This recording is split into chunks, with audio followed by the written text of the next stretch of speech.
Hello, I'm Diane Steamer from the NDE Office of ESSA Federal Programs.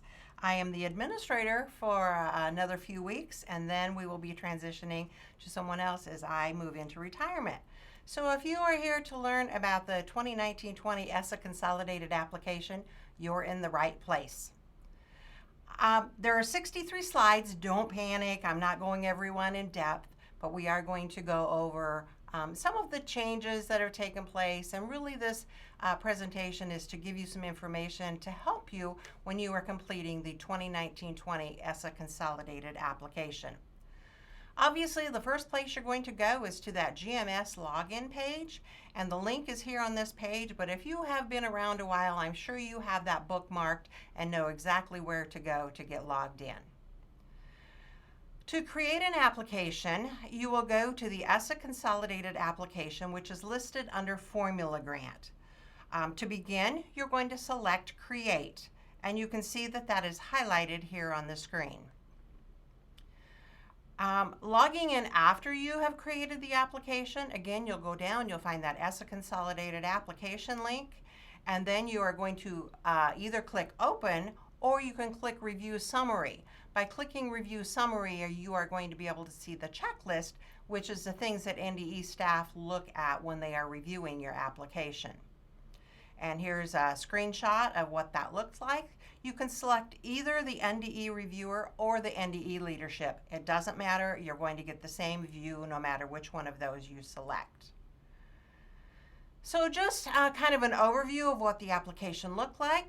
It starts with the ESSA Overview tab. It provides a list of grants that are included in the application. And also something new we've added this year at the bottom of that page are links to the NDE Federal Programs webpage and also to the ESSA Law. Sometimes you're just not sure if something is allowable. You can click on one of those links to maybe help you out. So the next tab is that Allocations tab. Again, if you've been around a while, you're familiar with these. But if you're new, this is what this is going to look like. There's no limit on the amount of funds that can be transferred or used for another purpose, but funds cannot be transferred out of Title I. If you choose to transfer those funds from one program to another, this is where that happens. There's also the page of contact information that each district will complete. This one only has the authorized representative. They did not use anyone else for specific contacts for their programs. But if you do have someone who's in charge of Title I in your district, or Title II or III or IV, please list their names. Also at the bottom, there is a place to list the financial person contact information. And it's also required that you list a homeless liaison and a foster care liaison. If you do not enter a specific individual's names, it will default to the superintendent as being the contact for those two things. Next on the application would be the district goals and needs, very similar to what you've seen the last 2 years.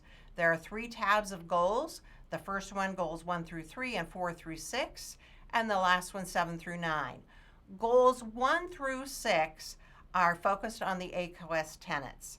Goals 7 through 9 are focused on things that are required by ESSA. So every goal requires a narrative response, whether you're using federal funds to support that goal or not. The response will appear on the budget page if you do select that that goal is being funded or supported with the federal funds included in this application. If the listed goal will not be financially supported, you can mark that as not applicable, but you must include a goal for or a narrative response to each one of the goals.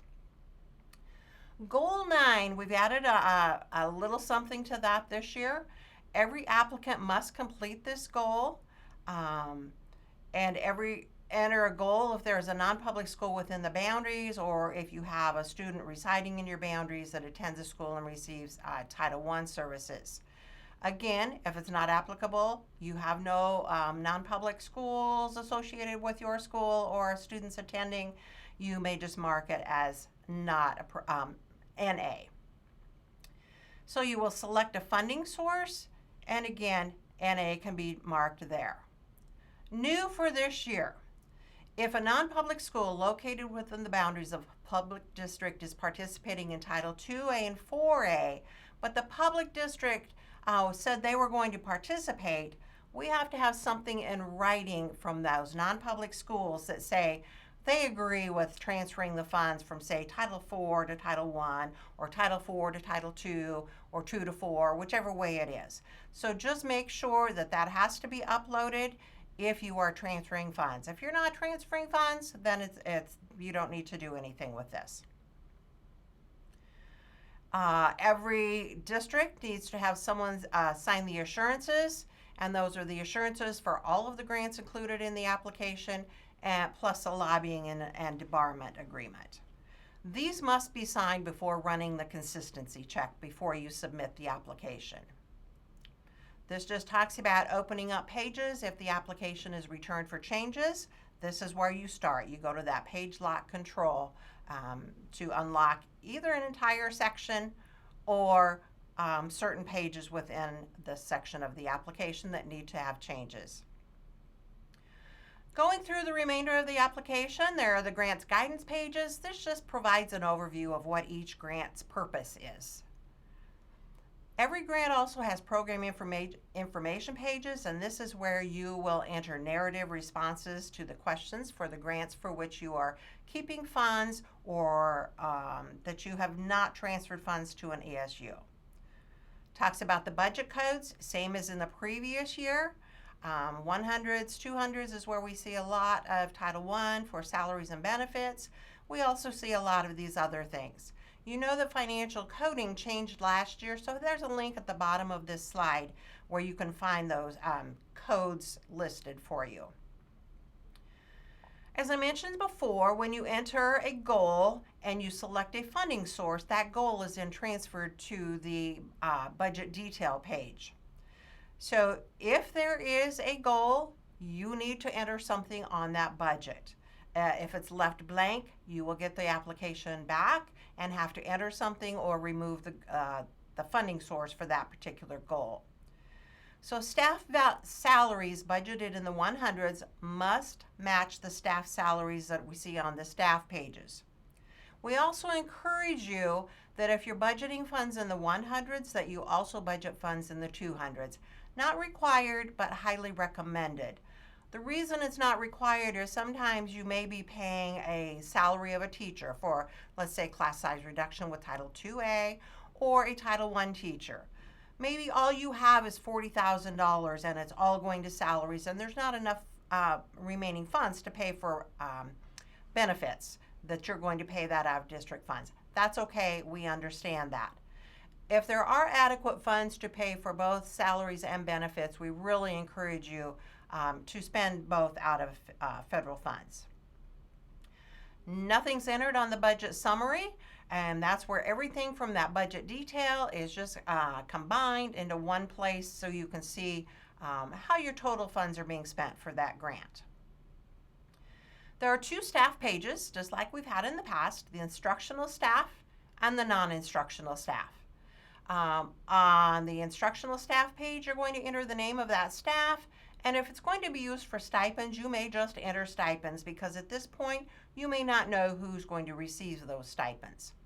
You're going to list their assigned building, their total contracted salary, not contracted out of this grant, but total contracted salary, the total FTE of that staff, and the amount of their total salary that is going to be paid for with the grant fund without any extra benefits or extracurricular activities.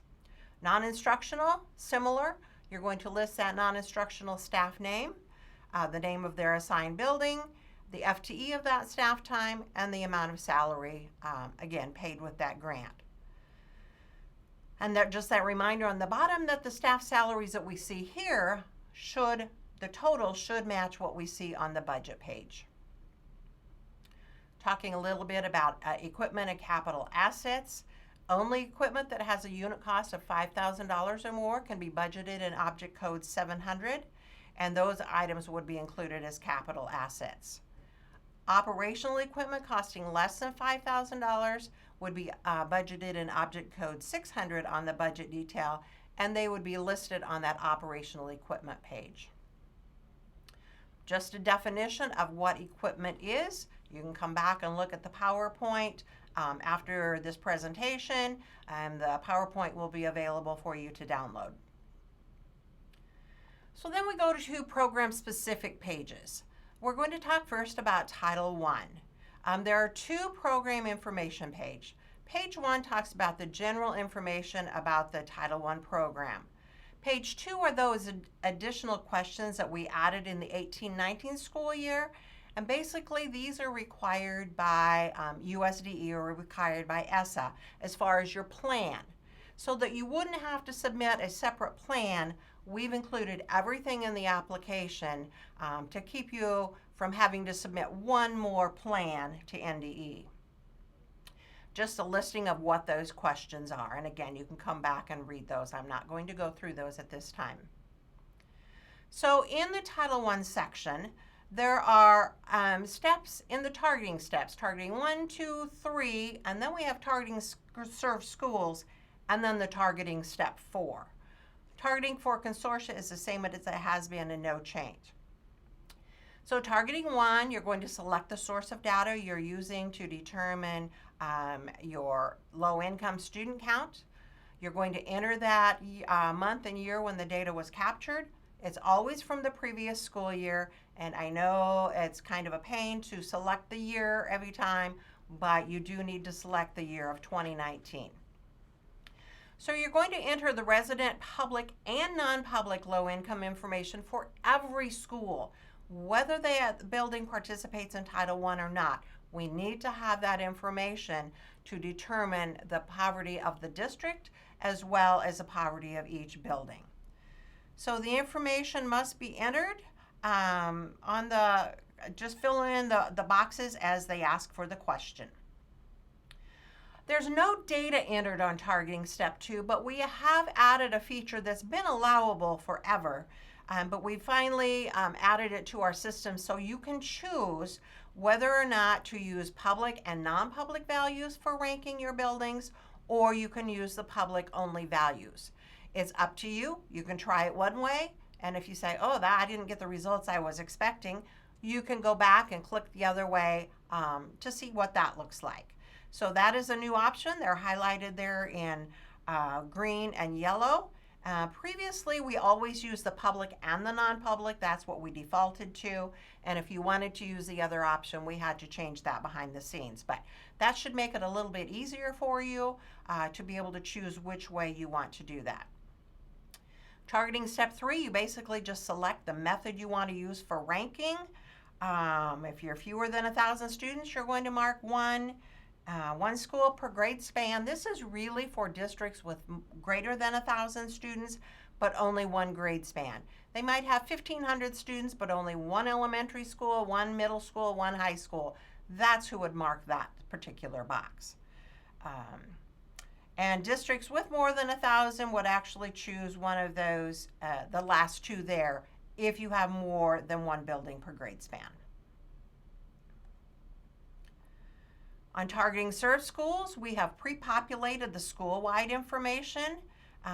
So any other buildings that aren't school-wide, whoever's working on this application to complete that section, whether it's a superintendent or someone else in the school, will need to select whether those remaining schools are TA, targeted assistance, or not served. Make sure you save the page after making the selection so that this information will transfer then to targeting step 4. On targeting step 4, the non-public equitable services amount is determined here and is based on the public and participating non-public low-income schools. And this is determined prior to the set-asides. That came in with ESSA, that the equitable services amount is determined before any set-asides are taken. So you can see highlighted on this page, we have the equitable share for the public, for the non-public, and the total. It shows the number of students and the percentage. And this particular district, it also shows a percentage of funds based on that percentage. Targeting step 4, there are some required set-asides. That homeless set aside is required. If you receive a McKinney-Vento grant, it has to match the amount. So if you have a $20,000 McKinney-Vento grant, which is a separate application, then you would also have to set aside $20,000 here, where the homeless set aside is listed. If you do not receive a McKinney-Vento grant, you are still required to set aside some Title I funds to support those students. We have set the minimum at $100, but you can put any amount you choose to in there. That way, throughout the year, if you end up having a homeless student that maybe you didn't at the beginning of the year, you have some funds to help provide some things for that student, whether it be personal care items, school supplies, whatever it is to help that student adjust. Parent and family engagement is also required if the district's grant is greater than $500,000. Some set-asides generate equitable services amounts, such as the parent and family engagement, and you can see where that's broken out on here. In the red box, it shows a total amount, the amount for the public district, and the amount for the private schools or non-public. Also, indirect costs, which is in that green box. That one, also, if you choose to take indirect cost, there's an equitable share to be used for the non-publics as well. Okay, just some tips for that targeting step 4. In bold, you will find some of the key pieces on this page. The calculate will complete the amount available for public and non-public schools after the set-asides. If you choose to distribute amount evenly, you can select on that one, and it will give the same per pupil amount to all students in all buildings. Now, applicants may choose to put a higher per pupil amount in their higher poverty buildings and a lower per pupil amount in their lower poverty buildings by manually entering that information. You would enter it, and the total amount, not the per pupil amount, but the total amount for the building would be entered in that public attendance center allocation. After you have that finished, you can click on the check distribution. It's going to calculate the distributed funds and ensure that all funds are allocated, and it comes out with a zero balance. Occasionally, it will come out with a -$1 or -$2 or a small amount. Then you would just go into one of the buildings, usually the lowest poverty building, and just reduce their amount by the amount that you're off. Save distribution, you must do that in order to save the changes to the page. So just a note, the amounts from this page do not transfer to the budget, so the applicants need to make sure the budgeted allocations for non-public and school-wide match the amounts listed on targeting 4 along with instruction public. I know a lot of districts that print out this page after they have included all of the set-asides. That way they can make sure that they match it to the budget. If a district chooses not to serve any eligible building for whatever reason, there needs to be a comment included in the comment box. It might be a middle school or high school that shows up as eligible, but your district has decided not to serve them.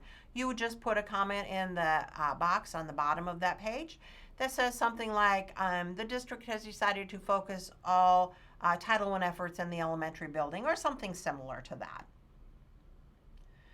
There's Title I set-aside narratives, and every applicant must complete this page. The good news is if none of the above set-asides are included, the applicant may just mark no at the top of the page, save, and move on to targeting. But if you are setting aside any funds for administration, coordination of services, non-public school, non-instructional costs like your lease for the building, the parent and family engagement, professional development if it's district-wide, or for Title I schools must be set aside there. Give us a description of what you're doing. Also, transportation for students in foster care. The targeting for consortia, these would be those districts that have cooperative agreements in their building or in their ESU for districts in their area. And ESU folks, these pages haven't changed at all. Another section in the application is the Title I Part D. That's a prevention and intervention programs for children and youth who are neglected, delinquent, or at risk. There are only 4 districts in the state that receive these funds, so I'm not going into a lot of detail on this. These same 4 districts have been receiving these funds for a number of years, and Pat Frost in our office is available if you have questions in that section. Then we're going to move on to the Title II Part A. Again, there's not much for change in this. Just note that question number 6 lists the allowable Title I activities, and applicants must select at least one of those and then provide a brief description of how those selected activities will be implemented. Just a reminder, if you're using these funds for class size reduction, the teacher must be identified by name, grade level, building, and the class size achieved, because there are requirements for using these funds for class size reduction. So, and this just shows a picture of what that question 6 looks like, and a reminder that at least one of those activities must be selected. I know this print is very fine, much larger on the application and easier to read there.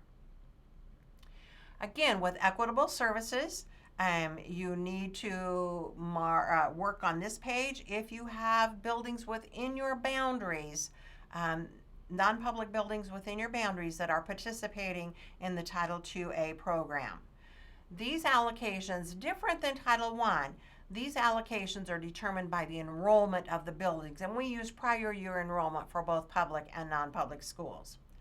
We know it's a little bit of a pain, but this page must be resaved after the budget has been entered, and if any changes are made, you need to come back and save this page.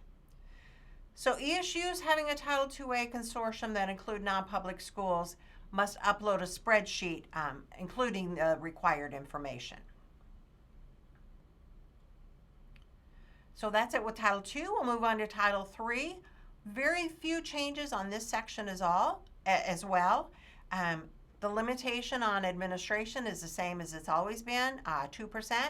That includes any funds budgeted for administration and indirect cost. You must provide some professional development activities with Title IIIA. It's required to describe parent, family, and community engagement activities. And if English learners are attending participating non-public schools, the applicant must provide a description as to how those services are going to be provided. Few changes here in Title III. Change the program names on Title I from what they were in the previous application, and just revise the list of allowable activities. Sometimes there was just a slight change in what the program was called, but go through those, and if you've got questions, you can certainly call our office or your consultant, and they will be able to get the answers for you. The Title III Immigrant Education application is similar to previous years. Not much change there at all. So then we go on to the Title IV, the Student Support and Academic Enrichment Grant, or the SSAE. You must mark the appropriate box on this one as far as the type of project that will be operated. Only ESUs are going to mark one of the consortium or cooperative project. If you are a district keeping your funds and you're using them on your own, you are going to mark that last one. Our district is not in a consortium or cooperative project, and funds will be tracked by the district. So what is a consortium? I'm not going to go over all of these in detail. ESUs have received this information, or will be very soon if you haven't already. But what is a consortium? That's when funds are combined for a common purpose. It's not required to track the funds by contributing districts. In fact, you may have some districts that are contributing $20,000 and others that are contributing $10,000. It doesn't matter. The funds are all pooled together for that common purpose, typically professional development with Title IIA. The ESU enters into a contract with another entity or vendor, or they may be providing some of that PD activity on their own. So the ESU, on behalf of the district, makes the decisions on what kind of professional development is going to be included. Now, I know you ESU folks, and I know how well you work with the districts that consort their funds or assign them to the ESU, and we know that you work very well with them in deciding exactly what PD will be offered. So on the flip side of that, what's a cooperative? A cooperative is more what we see in Title I, where the funds are tracked by the district. The district does get back services in the same amount of funds that they contributed, less the administrative costs that the ESU takes. So if the ESU reimburses a school district, it's operating as a cooperative, not as a consortium. And we've had a couple of Zoom meetings on this, and if you have questions, don't hesitate contacting our office or referring to the email that you have received with this information. ESUs operating either a consortium or cooperative must have an MOU, a Memorandum of Understanding. Okay? Basically what it does is outline the terms and details, including the requirements and responsibilities, both of the ESU and of the participating districts. We do not need to submit this to NDE, but you do need to have it available. We can request it at any time. And when the reviewer comes out for an on-site visit, they may want to take a look at that. So continuing on with Title IV, the SSAE grant, reminder that a comprehensive needs improvement must be conducted prior to the application. Now, this doesn't have to be completed annually. It doesn't have to be a different needs assessment than you're using anyway for other things. But it does need to be conducted at a minimum of once every 3 years. A reminder, again, if you receive an allocation greater than $30,000, not less than 20% must be used to support the well-rounded, at least 20% to support the safe and healthy students, and a portion to be used to support using effective technology in the classroom. Now, if you do not receive a grant of $30,000, and we have a whole lot of districts that receive a minimum $10,000 grant, then you can choose how you want to spend those funds. It can be in one of those areas, well-rounded, safe, healthy students, technology. It can be in 2 areas, or it can be in all 3. So it's up to you. You don't have to split it out by the 3 areas if your grant is less than $30,000. Just like with Title III, this grant has a limitation on administrative cost, and that limitation is just like Title III. It's at 2%, and that includes administration and any indirect costs. We have a non-public participation page here. Looks very similar to the one you saw for Title IIA. Same thing. This must be resaved after any budget is entered or any other changes to this section of the application. Again, determined on enrollment. Okay, so the Title IV-A support and academic enrichment program information, that's just what it is. The budgeting funds to use the technology, you can use no more than 15% for purchasing technology and so on. Just kind of the specifics that are with that. You really want to use that portion on integrating professional development for your teachers. How do they use that? Integrate that smartphone into their classroom. Maybe a lot of the kids have smartphones or iPads, or you have iPads available for your students, but your teachers aren't really comfortable with implementing that. Get them some professional development. That can be used, paid for with Title IV-A funds to really help them get to the kiddos in their classrooms by integrating technology that the kids like to use. Okay, so that concludes the different sections in the application. So now we kind of go back to the general information and how and where to submit the application. You will click on that Submit tab back under the ESSA Consolidated on the drop-down box in the top right corner. And then you will find the Submit. And just a reminder there, the assurances must be reviewed and approved before the application can be submitted. You will also need to submit the consistency check. What that consistency check does is it goes through the application to make sure that all required fields have some information in there. It looks to make sure that you've entered alphabetical characters instead of numerical characters where those are required, and so on. So after you've run the consistency check and may come up with a list of things that you need to fix, I suggest taking a screenshot of that, and I have that, I believe, on the next slide. But after corrections have been made, then you return to that submit page, you rerun that consistency check, and then it can be submitted to NDE. If you are someone other than the superintendent, you are going to select the button Submit to Superintendent or Authorized Representative. Only the superintendent or authorized representative can submit this application. As I mentioned before, you may want to take a screenshot of the things that need to be fixed. This, it actually shows things that need to be corrected. I believe I did this one. I ran this on an application where I hadn't entered any information whatsoever. So some of the things, and you notice that Title 1D says it passed consistency check. That's because this particular district did not receive those funds. Therefore, it's going to pass because nothing is required.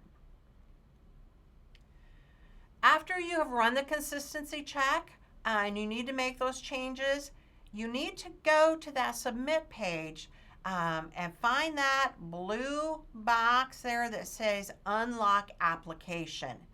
That's where you need to go to make the changes. So therefore, the completed consistency check is voided, and you'll need to rerun it again after those changes have been made, because it's going to go through the entire application again to make sure that the corrections have been made. Once the application has been submitted to NDE, the reviewer for your district or ESU is going to review that application by going to that review summary. Towards the beginning of this presentation, I mentioned that you can select that and you can actually see what the reviewers are going to look at. You will need to make sure that pop-ups are off, otherwise you're not going to be able to view this. So if that reviewer has reviewed the application and says, oh, the salaries and the budget and the staff pages don't match, they're going to send it back for that or whatever other changes might need to be made. So if you go to the ESSA reviewer checklist, all grants, there's a place on there that will tell you specifically what grants need changes. If there are changes needed in Title I, they will have that Title I box marked, and then you will go to the Title I checklist to see specifically what changes need to be made. You will need to unlock the pages needing revisions by going to that page lock control over on the top of the screen. And after running the consistency check, you will be able to resubmit that application for review. At NDE, when that initial reviewer has reviewed the applications, it is then forwarded on to the Federal Programs Administrator. Up until this year, that has been me. I've been that final reviewer, and I also look at specific things on that application. So occasionally, if the reviewer didn't return it, the administrator of the program may return it for changes that they found inconsistencies or things that need to be changed. When the application is final, it will be approved by both the initial reviewer and the Federal Programs Administrator. So then you'll want to access the GANs, or the Grant Award Notifications.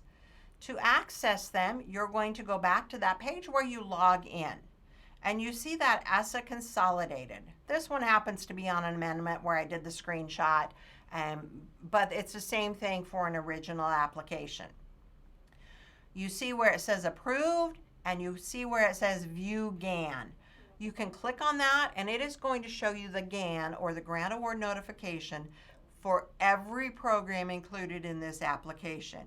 You can save it. It is a PDF. You can save it as a PDF.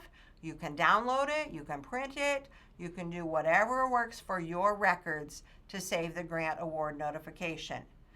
These GANs will be here, so if you say, well, you know what, I'm not going to print it, I'm not going to save it, I just know I can get it on the application. That's fine, they're going to be here, but I do know that your auditors ask you oftentimes when they're in your districts to take a look at that grant award notification. So as you saw that last screen, I had an amendment where I was looking at the GAN. So how do you create an amendment? Again, you're going to log into GMS, the grant management system. You're going to select the specific application. In this case, it's going to be the ESSA Consolidated. And you're going to select that amend button. You can see that on the bottom of the screen where it is circled in red. You will complete the amendment description. I know recently we've had a lot of them that have said adding in the carryover from the previous year.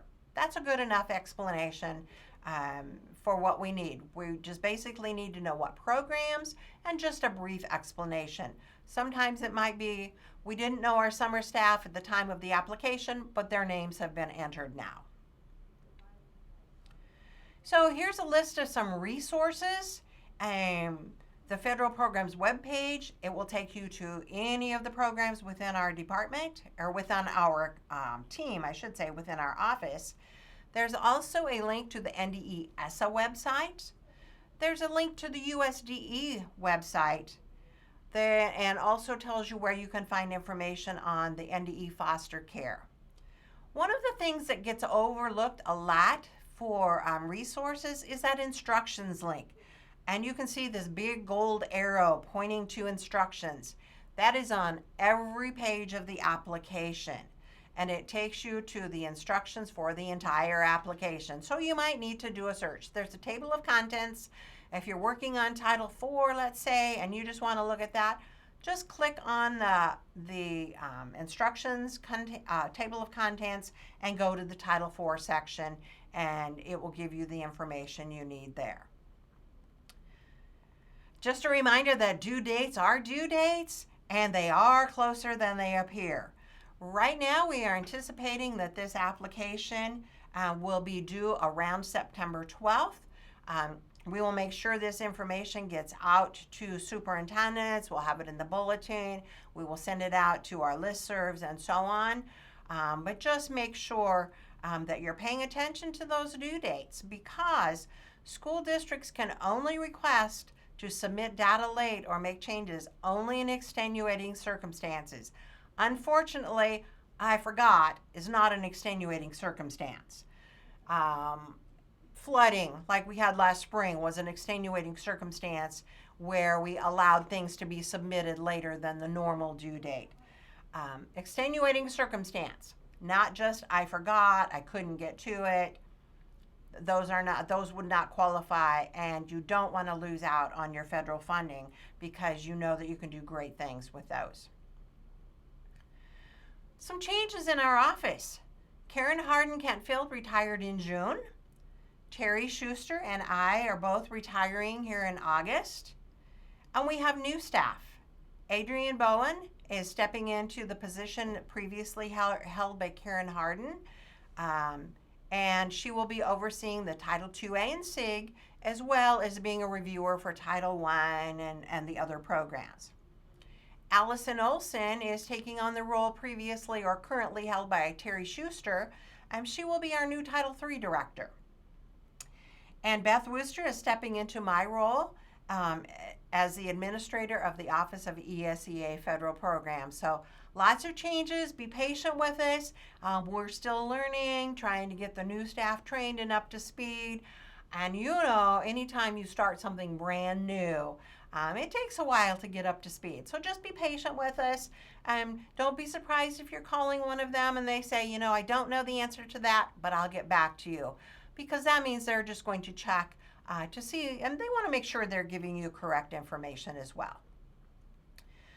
I know the font on this is a little bit small, but this shows our ESU staff assignments by ESU area, which is the way we organize. So, and there are two columns on here. One is your ESSA reviewer, meaning they are going to be the reviewer of your entire ESSA application. And then there's the Title I specialist, meaning if there are questions about Title I that perhaps the reviewer doesn't know, in some cases it's the same person, but they may not know enough about Title I to be able to provide accurate information. As you know, if you've dealt with Title I, very complex, lots of what ifs or it depends in there. So this lists that. And on this next page, I'm going to leave you with this one. This is our reviewer assignments and their contact information. So Adrienne Bowen will be the reviewer for ESU 1. Her phone number and email are listed there. Pat Frost for ESU 2. Kirk Russell will be ESU 3. Allison Olson will be the reviewer for ESU 4. Pat Frost for ESU 5. Adrienne for ESU 6. Pat for ESU 7. Tim Vanderheiden will be the reviewer for ESU 8. Kathy Monarchy for ESU 9 and 10. Jan Handa for 11. Tim for 13 and 15. Kathy again for ESU 16. And Kim Larson, who's been on our staff for a number of years, but she will also be helping us as an ESSA reviewer this year, and she will be reviewing ESU 17. Tim Vanderheiden will be with ESU 18, which is Lincoln, and Kirk Russell, ESU 19, which is Omaha. I will be available to answer questions in the chat window. So make sure you are entering your questions there, and we will try to make sure that we get them answered either via the chat window, or we may get back to you individually if it's a question that might be specific to your district. So thank you for participating in this session, and we look forward to working with you during this next school year.